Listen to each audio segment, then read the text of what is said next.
Hey guys, welcome back to the channel. Today we are talking about the new American Retirement Escape Plan.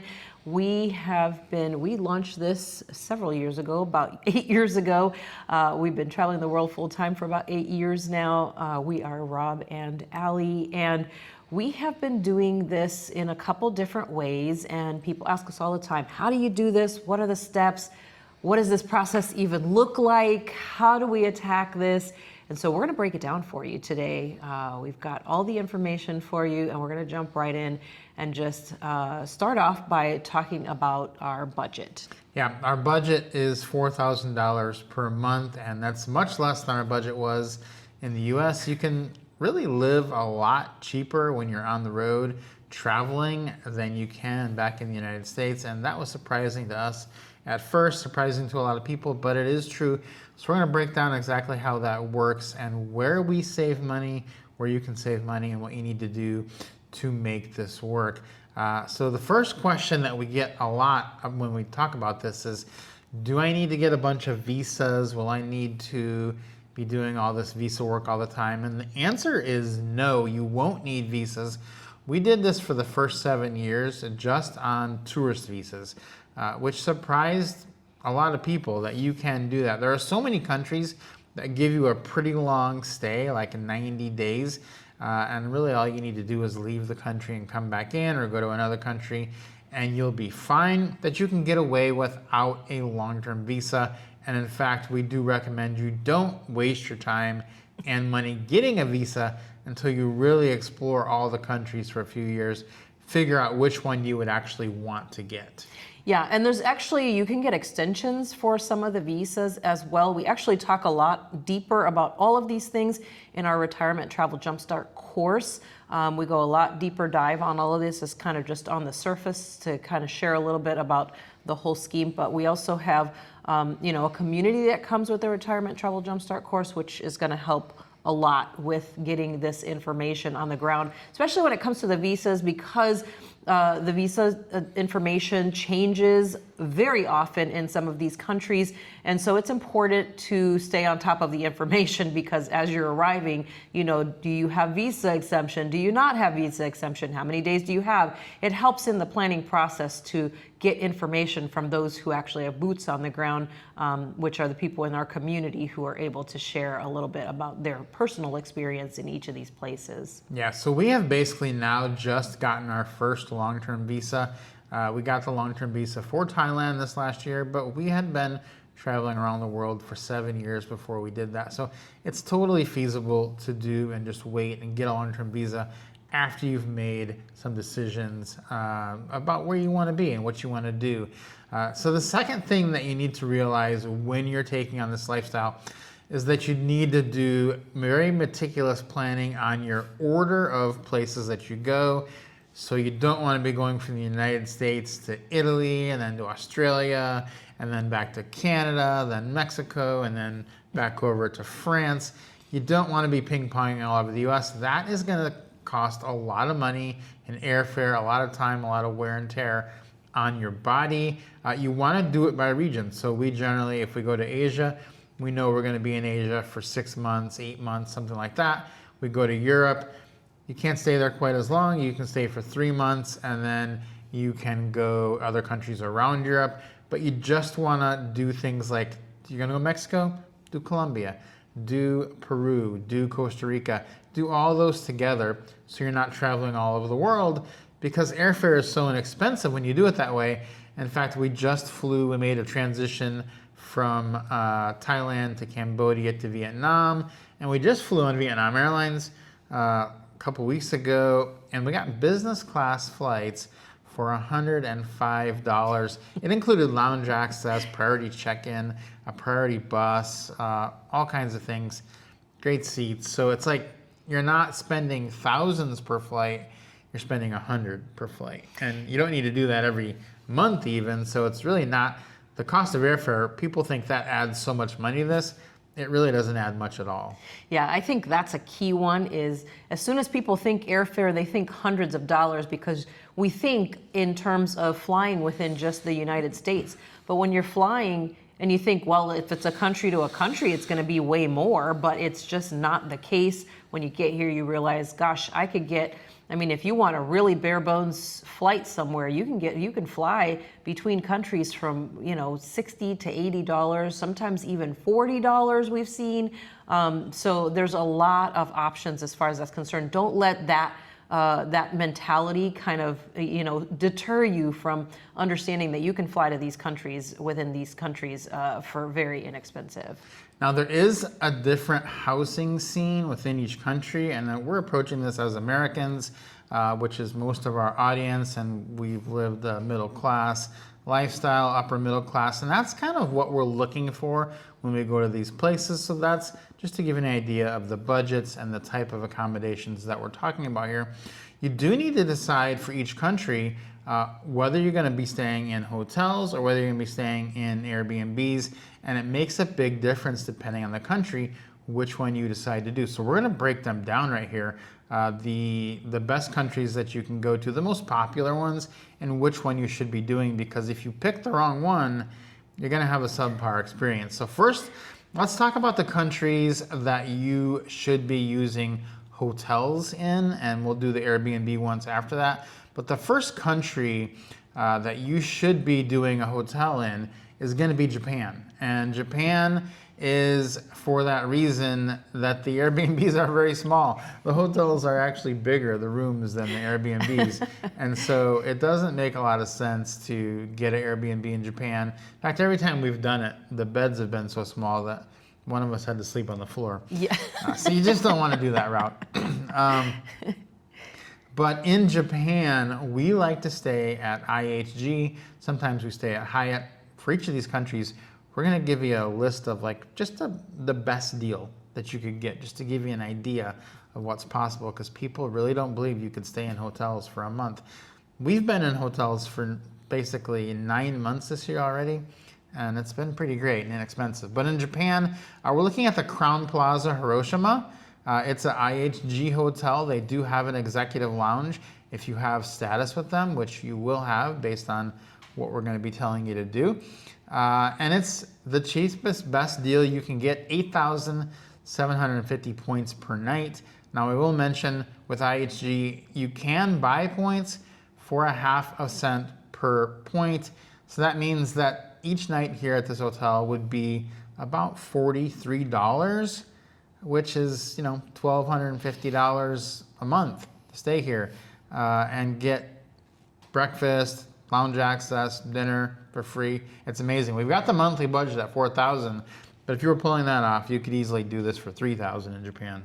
Yeah, it's really amazing how the lounge access enhances the experience at these hotels also, so don't discount those. A lot of times you'll get breakfast in the lounge, but you'll also sometimes get breakfast in the hotel restaurant as well, and usually they're a pretty nice lavish buffet spread, as well as sometimes they have afternoon teas. Actually, a lot of times they have afternoon teas, and they'll range anywhere from an actual afternoon tea with biscuits and cookies and things like that. And sometimes they'll have even actually food, sandwiches, and other things like that. And then at dinner or in the evening, they have cocktail hour with hors d'oeuvres, and sometimes that serves as a dinner because they give you so much food. Yeah, exactly. Next country we're going to talk about is going to be Indonesia. A lot of people think Bali, but it actually goes for all of Indonesia as a whole. This is definitely a country that you want to be using hotels in, because the hotels are so inexpensive and they're very, very good. So you will save a lot of money actually in the hotels. The one we're going to highlight today is the Holiday Inn Express Baruna Bali, which is in a great area. 6,000 IHG points per night, which is what I found. That translates to, if you bought your points when they're on sale for the IHG does a 50%, or excuse me, 100%. Basically buy one, get one free on the points every once in a while. It'd be $30 a night worth of points. So you can stay in this hotel for a month for $900. Your whole budget for Indonesia should not go over $2,500 because everything is extremely cheap there. So this is one that's going to be a very, very inexpensive month when you pair it with maybe some other months that are more, but maybe not. You can stay in inexpensive places as much as you'd like as well. Yeah, and at this one, you do get the free breakfast. And by the way, this one is actually just a few seconds away from the beach itself. So it's not on the beach, but it's literally the only thing that's separating it is the other Holiday Inn property between it and the beach. So you have access to that, and you do get the breakfast, but you also, you're so close to so many places, restaurants that you can walk to super easy, that you can get food really inexpensively, not just from the vendors, but also from some of the actual restaurants. And you can also order food really inexpensively in Bali through the Grab app. All right, next country is going to be Vietnam, also a country we definitely want you to be doing hotels in because there are great hotels. There are some good Airbnbs in Vietnam also, but the hotels are pretty top notch and they're really inexpensive. So we're going to give you the Da Nang City Center Crown Plaza here, 8,500 points per night. That is about $42 per night worth of points. Again, you're looking at $1,200 something a month to stay there for the month. You're going to get an amazing breakfast. They do have an executive club lounge with afternoon tea, cocktails, and basically a light dinner. So all that for $1,200 a month. You'll have a hard time spending $2,500 if you did that, because there's just really not that much more to spend money on there in Da Nang. Now, we did just do our meetup in Da Nang, and we just stayed at this hotel. Had 52 people come to Da Nang to meet up with us there, and it was pretty amazing. People from our community. Yeah, this particular hotel is fantastic. It's close to a lot of things you can just walk to right around there, from cafes to massage shops. But the other great thing is Da Nang is super inexpensive for also transportation. Although they don't have, public transportation, you can easily hop in a Grab car, and it will cost you $1, maybe $2 at the most to ride wherever you want to go in the city. So it's actually quite nice that it has so much to offer, and it's so inexpensive. You'd really be pushing it to get that $2,500. Yeah, we do have fond memories of Da Nang because we just, as I said, did that meetup. We have more meetups, more group trips coming for members of the community. So if you're interested in that, check it out in the links down below. There's tons of people having a great time and meeting friends, having the time of their life. I do want to mention that if you go ahead and look these up in your app, maybe your IHG app or your Marriott app, you won't find this price for every single night of the year. This is for, this is one of the better prices that I found. And so if you can't find these prices, I do actually have a module in the course that shows you exactly how I find the best prices quickly and easily for each hotel and for each city. So that's something to keep in mind. Next one we're going to talk about is Cambodia. Definitely want you using hotels in Cambodia. We just came from this hotel, actually, Marriott, Courtyard by Marriott Siem Reap Resort. It is 9,000 Marriott points per night, and we're setting a budget in Cambodia of $3,000 per month. Yeah, and this was a really nice property. The staff at this hotel was absolutely incredible. And that resort pool was amazing. Plus, they would bring you like a cooling spray when you were sitting out there by the pool, nice scented cold washcloths and fresh fruit. It was actually a really lovely experience. For that price, it was incredible. Yeah, so with these are basically the 4 hotel countries we're going to highlight. But we do need to highlight a couple of the programs. So you get a few basics about the programs. And the first one is going to be IHG. As I mentioned before, you can buy points for half a cent per point when they're on sale. Don't buy them when they're not on sale. When they're on sale for 100% bonus. Second thing is you really do need to get the IHG One Rewards Premier Credit Card, because with that card, you do get the 4th night free when you're using points and you have the credit card. And you also get automatic platinum status. That is amazing. This card is only for Americans, so you do need to keep that in mind if you are Canadian or from another country. And then they do give you also milestone rewards every 10 nights, which are basically coupons for like $100 worth of free food. So you're basically getting $10 worth of free food every night you stay. So if you think about that, when you're at somewhere like the Holiday Inn in Bali, you're only really paying $30 a night. but you're getting also $10 a night in free food.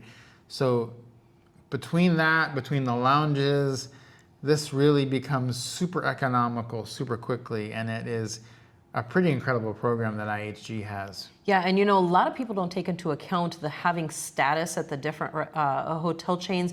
You think, oh, what do I need status for? It's no big deal. What's that going to do for me? If you're in the US, yeah, that might not be a big deal. But if you're traveling abroad, something like, even though platinum status is not the highest of the statuses, it's the second highest, you still get upgrades. We've gotten tons of upgrades. When we have diamond now, but when we had platinum, we got tons of upgrades, like sometimes suite upgrades in platinum, which was really kind of wild to me to think that they were upgrading us to such nice places, nice rooms, just with that platinum status. So keep that in mind. The status is important because it will help to kind of elevate your stay at each of these places. Yeah, it's a good point to keep in mind that you have to throw out your experience in the US, because in the US, everybody has top tier status. Why? Because the top tier status comes with the credit cards. Everybody has the credit cards, everybody has the status. The status is essentially meaningless if everybody has it. But the thing is, only Americans can get those credit cards. And so there are not a lot of Americans traveling around Asia. You will not be at hotels where everybody has status. You may be the only person in the hotel with the top status. And that's what makes it such a better experience traveling around Asia or other countries, because as long as you're not in a city with tons and tons of Americans at the hotel, you'll be one of the few people with status. So keep that in mind. Moving on to Hyatt, they do have the best hotel status of all, which is Hyatt Globalist. That is their top status. That's the one we strive for every year, our top priority. It does take 60 nights to get that, but we do manage it because we do stay quite a few nights at Hyatt. And we use their credit card for some of our spending too, which gets us some extra elite nights with them. One thing I love about Hyatt is that Chase Ultimate Rewards points do transfer to Hyatt, and we do get a lot of Chase points through different Chase cards that we have. One that is great right now is the Chase Business Inc. Preferred. We will put a link to that in the description. They do have a great welcome offer, and also great categories for travel, for spending, and just a good all-around card. Yeah, it's actually really amazing. I mean, this is definitely the top tier status. Anyone who is interested in this system and this concept of points and getting these statuses, the different hotel brands, knows that the Hyatt Globalist status is the best one of all of them. It comes with the most amazing perks. You feel like, we were just talking about this the other day, I feel like they always roll out the red carpet for you when you show up with Hyatt Globalist. Again, we didn't quite get the same red carpet rollout when we were in the States, in the United States, but we get it almost every single time when we are traveling abroad, especially in Asia. One thing I love about Hyatt is they do have 7-night suite upgrade certificates, and they do seem to give these out like candy on Halloween. I know at one point we had 7 or 8 of these in our account, and these are good. You can use them when you're booking for a suite at a Hyatt. We're using these in Tokyo, we're using these in Yokohama, all over the world, and just getting really magnificent suites that you could not really afford to pay for. So I love that about Hyatt, because they're very generous with their suites, very generous with their upgrades, and it seems like we always end up in a great room when we're at Hyatt. Absolutely. Whenever we have a Hyatt stay coming up, I'm always excited because I know it's going to be good. Next program we're going to talk about is the Marriott Bonvoy. And what's great about Marriott Bonvoy is they do have the 5th night free with points. IHG gives you your 4th night free, but you do have to have the credit card. Bonvoy gives you the 5th night free, but you don't need to have the credit card. So it's actually good for people of all nationalities, because you don't need that one. But they do have a credit card, which we do have, which does have a very good offer. Actually, right now, it has an incredible offer. It's the Marriott Bonvoy Boundless. So I'll put a link in the description to that. They're offering right now 5 free night certificates worth 50,000 points each. So basically 250,000 Marriott points for signing up for that one. And then when you have the card, you will earn more points than normal along the way as well.